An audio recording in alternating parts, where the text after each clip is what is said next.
You can't make a good deal with a bad person. इसका मतलब ये होता है कि आप कभी भी एक अच्छा डील एक बुरे आदमी के साथ कर ही नहीं सकते। ये मेरे शब्द नहीं, वॉरेन बफेट जी का कहना है। इन्होंने एक सेंटेंस में ये एक्सप्लेन कर दिए कि कॉर्पोरेट गवर्नेंस का इंपॉर्टेंट कितना है जब हम लोग कोई स्टॉक सिलेक्शन करते हैं। तो वॉरेन बफेट जी के अकॉर्डिंग एक स्टॉक्स चाहे कितना भी अच्छा आज परफॉर्म कर रहा है, चाहे वो कंपनी कितनी भी अच्छी हो, उसके साथ कितना भी टेल विंड हो, तब भी अगर उसका गवर्नेंस अच्छा नहीं है तो लॉन्ग टर्म पे आप उस पे पैसा नहीं बना सकते। जैसे एक एग्जांपल अक्सर दिया जाता है कि आपको मान लो दिल्ली टू मुंबई जाना है, तो दिल्ली टू मुंबई जाने के लिए आपने एक बहुत अच्छा लग्जरी कार खरीद ली है जिसमें बहुत सारा सेफ्टी फीचर्स है, बहुत स्पीड में चलता है, सारा फीचर्स जो चाहिए आपको मार्केट में बेस्ट आपको वो मिल गया, लेकिन आपका ड्राइवर ही खराब है, उसको ड्राइविंग ठीक से आती नहीं है, तो क्या आप सेफली मुंबई तक पहुंच सकते हो? इससे कई गुना ज्यादा चांस है आप सेफली पहुंचने का कि आप एक एवरेज कार लो, लेकिन ड्राइवर बहुत अच्छा होना चाहिए। कुछ दिन पहले जब मैं वारी एनर्जी का कंपनी एनालिसिस किया था, तभी मैंने बोला था कि विक्रम सोलर के बारे में हम लोग एक्सप्लेन करेंगे क्यों ये स्टॉक को 85 का पीई मिला हुआ है, इस कंपनी का फाइनेंशियल कैसा है, इसमें प्रॉब्लम क्या क्या है, शेयर होल्डिंग पैटर्न कैसा है,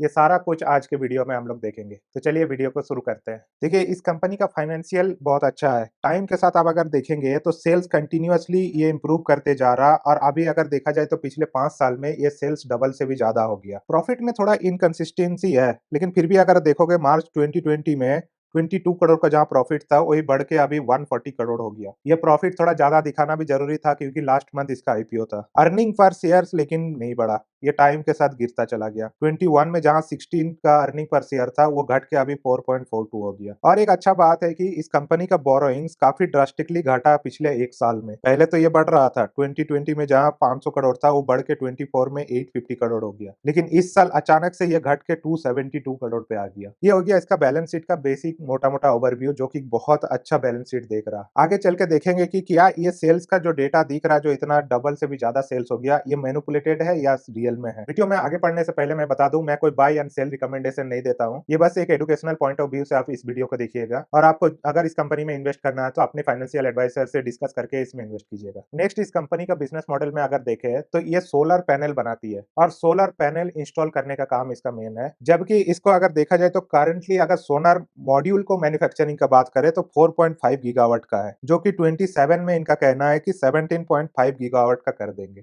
लेकिन ये देखिए 27 का, और जो सोलर मॉड्यूल का बात है, सोलर मॉड्यूल मतलब जो बाहर से चीजों को इंपोर्ट कर रहे हैं, यहाँ पर बस असेंबली करके दे देना है। एक सोलर कंपनी के लिए मेन काम है सोलर सेल को बनाना, और सोलर सेल में ऑलरेडी चाइना 90% से ज्यादा वर्ल्ड का मार्केट शेयर कैप्चर करके रखा हुआ है। और इस कंपनी का बात करें तो करंटली अभी कोई भी सोलर सेल नहीं बनाता, लेकिन 27 पे ये बोले कि 12 गीगावाट का सोलर सेल ये बना लेंगे। और इस कंपनी का एक और पॉजिटिव बात है कि करंटली एलएनटी से इसको 336 मेगावाट का एक ऑर्डर मिला हुआ है, तो ये हो गया कंपनी का अच्छी बात है। लेकिन इसमें बस नेगेटिव यही था कि अभी तक इनका ये कमिटमेंट है 27 तक ये बनाएंगे, अब टाइम आने पे ही पता चलेगा वो बनाएंगे कि नहीं। लेकिन इस कंपनी का बहुत सारा नेगेटिव चीजें हैं। देखो, इस स्लाइड में मैं जो भी डेटा दे रहा हूँ, ये कोई ऐसा नहीं कि मैं बहुत ज्यादा ढूंढ के निकाल के लाया हूँ कुछ ऐसा हाइड इन्फॉर्मेशन। कंपनी ने आईपीओ से पहले जो सेबी के पास डॉक्यूमेंट्स फाइल करते हैं, उसी डॉक्यूमेंट से मैंने ये डेटा उठाया है। करंटली कंपनी के ऊपर 5 क्रिमिनल केसेस चल रहा, 10 सिविल केसेस है। डायरेक्टर के ऊपर 6 क्रिमिनल केस है, 4 सिविल केस है। प्रोमोटर के ऊपर भी 4 क्रिमिनल केस है, 2 सिविल केस है। कुछ फेमस केसेस का मैं बता देता हूँ। एक केस हुआ जो 1050 करोड़ का फ्रॉड हुआ मतुंगा पुलिस स्टेशन में, इसमें कंपनी को भी लपेटा गया, साथ में इसका 11 डायरेक्टर को भी इस केस में नाम है। नेक्स्ट है डिस्प्यूटेड ट्रेड रिसीवेबल, जो कि 843 करोड़ का है। डिस्प्यूटेड ट्रेड रिसीवेबल मतलब जितना का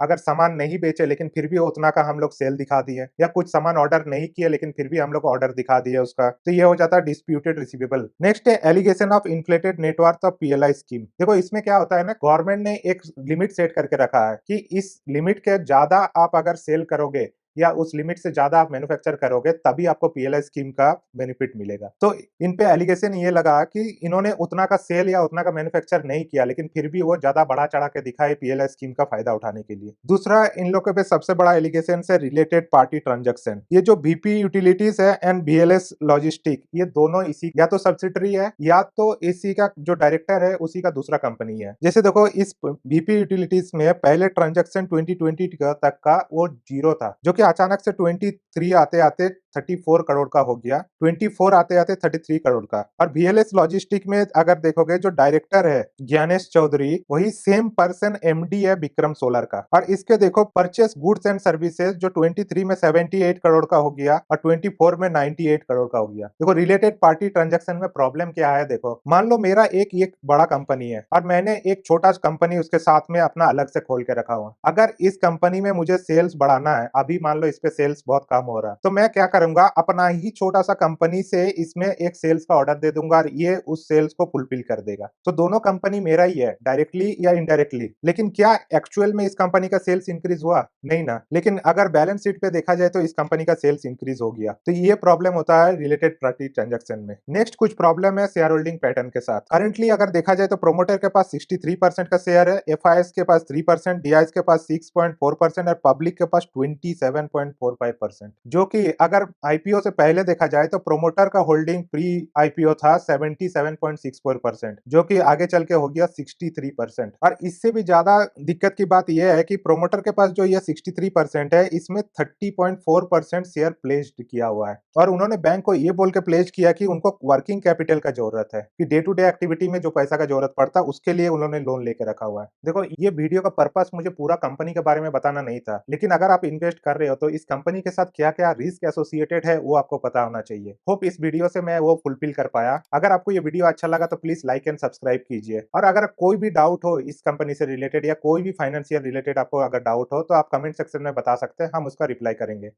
थैंक यू।